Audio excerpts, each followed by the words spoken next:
Hello guys, it's me Zero Unohana, and in this video we will talk about what could be the relationship of Yachiru Unohana and the member of the Zero Squad Kirinji. In order to delve into this unique relationship, I would like to start from chapter 517, because at that chapter where Kobo started presenting the members of the Zero Squad and linking them with some captions, and that was a good move back then, because like if he was planning to do a future flashbacks where we're gonna see what this relationship looked like in the past, which didn't happen by the way. I mean, we didn't see a single flashback of one of the Zero Squad members, and that's why in the first place I'm making this series of videos. Anyway, as I said, we saw in that chapter that there is a relationship between Hikofune and Hiraku, and also Shochara and Mayuri, and we talked about these two in my last video. But what excited me the most is the relationship of Unohana and Kirinji, because you have to keep in mind, when the Zero Squad arrived, we didn't know yet the truth of Yachiru as the first Kinpachi. We only had a rosy perspective about her. So when I saw this scene, I was thinking, oh, so that's the one who taught Unohana Ritsu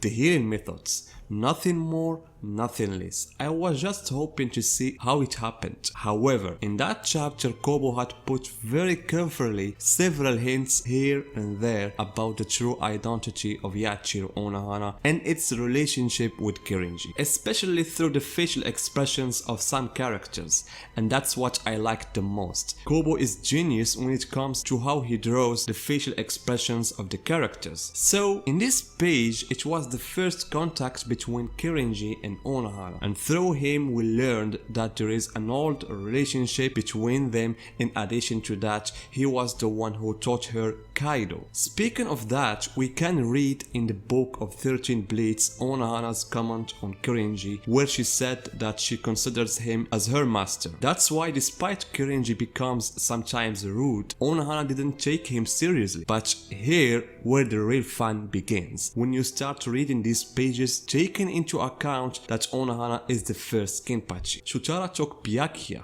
Renji and Rokia in order to send them to the Royal Palace, but Unohana objected, saying that their injuries are still serious and they need more care. But here Kirinji will intervene and will address her with very harsh words, and he spoke to her on the basis of her true identity. He told her, "We will take them there because the Royal Palace will provide them with a more effective treatment." In this scene, he tells her the bitter truth. Ritsu, what you should focus on now is not healing. And Kirinji's words were shocking because they ended that fairy personality that we have known for years and maybe centuries for some stories characters. And you can see how she expressed her feelings through these painful expressions with her eyes closed, like if she was reviewing her past, her memories, like if she was about to forget that she was a criminal and Kinpachi.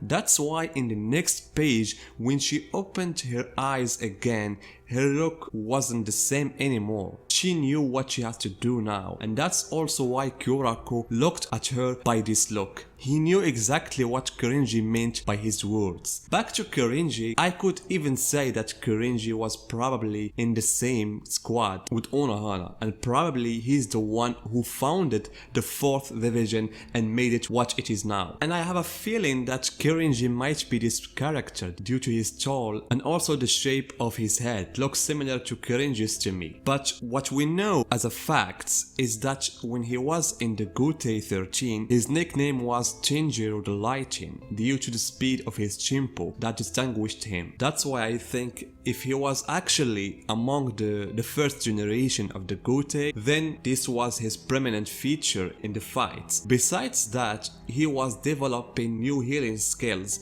until he ended up inventing the Kaido. And there is no doubt that this point is what brought together Kirinji and Unohana Yachiru. And she confirmed that the reason she learned Kaido is mainly due to her desire to enjoy fighting more. And as we know, the length or shortness of any battle is controlled by several factors, but the prominent factor is the injuries.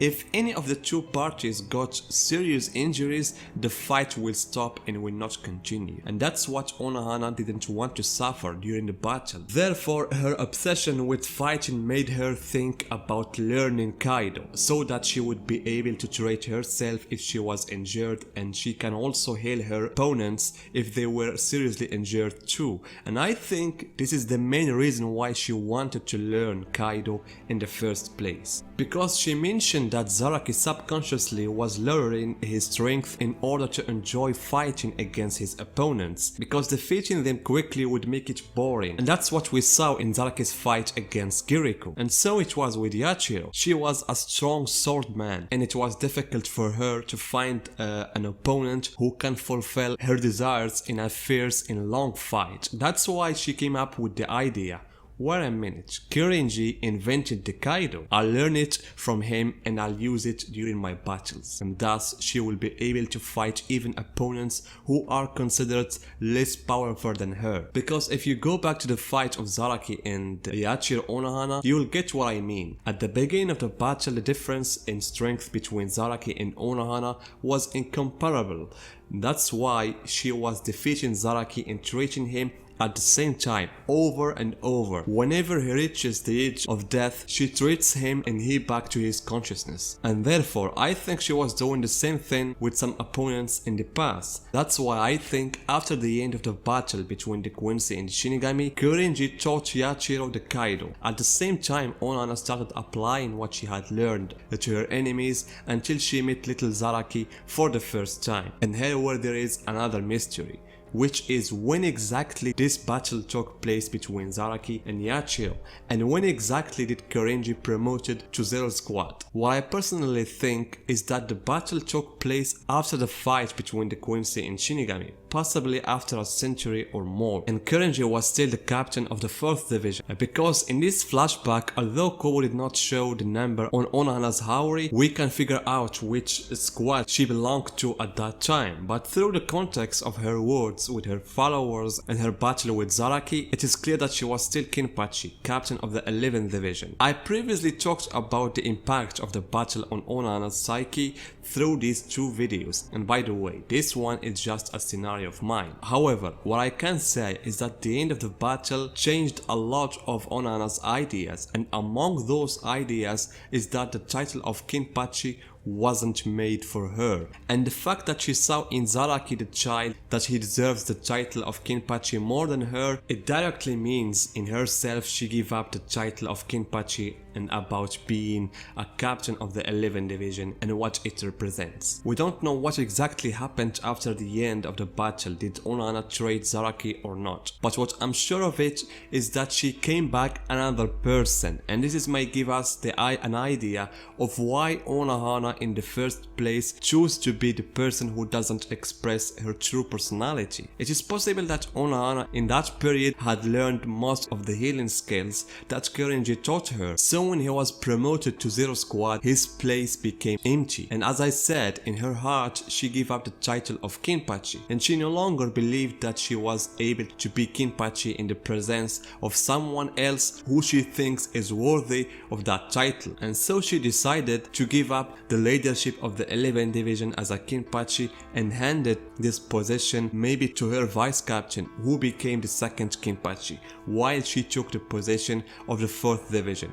In the end, what can be said is that Kirinji may be the person who knew Unohana's character the most, because after Yamamoto's death, he was the only person who witnessed Unohana's transformation from a criminal and Kinpachi to the leader of the 4th division. The subject of Zero Squad and their relationship is one of the most interesting topics that needed flashbacks here and there. That's why I hope Kobo will include some scenes from the past that show the relationships of these characters with each other. So guys, what do you think about this relationship, and see you guys in my next video.